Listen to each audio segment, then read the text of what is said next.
સુરત સહિત દક્ષિણ ગુજરાતમાં પ્રોહિબિશનના ગુનાઓમાં સંડોવાયેલા વોન્ટેડ આરોપીઓ સામે પોલીસનો કડક પ્રહાર ચાલુ છે।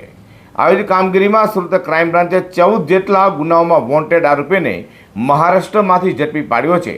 આરોપી છેલ્લા લાંબા સમયથી પોલીસને ચકમો આપી ફરાર હતો। સુરત પોલીસ કમિશનર અનુપમસિંહ ગેહલોત, અધિક પોલીસ કમિશનર ક્રાઇમ કરણરાજ વાઘેલાના માર્ગદર્શન હેઠળ શહેરમાં વોન્ટેડ આરોપીને ઝડપી પાડવા ખાસ ડ્રાઇવ હાથ ધરાઈ છે। જેના ભાગરૂપે ક્રાઇમ બ્રાન્ચે વિવિધ ટીમો પેટ્રોલિંગમાં હતી ત્યારે એન્ટી એક્સ્ટોર્શન સ્ક્વોડની ટીમને ચોક્કસ બાતમી મળી હતી કે પ્રોહિબિશનના ગુનામાં સંડોવાયેલો આરોપી મહારાષ્ટ્ર રાજ્યના ધુલિયા જિલ્લાના સિંદખેડા વિસ્તારમાં છુપાયો છે। જે બાતમીના આધારે ક્રાઇમ બ્રાન્ચના એન્ટી એક્સ્ટોર્શન સ્ક્વોડની ટીમે તાત્કાલિક રેડ કરી આરોપી મૂળ બિહાર હાલ વાપી તથા સુરતના ભેસ્તાનમાં રહેતા પરમેશ્વર ઉર્ફે સાધુ રામજી પાંડેને ઝડપી પાડ્યો હતો।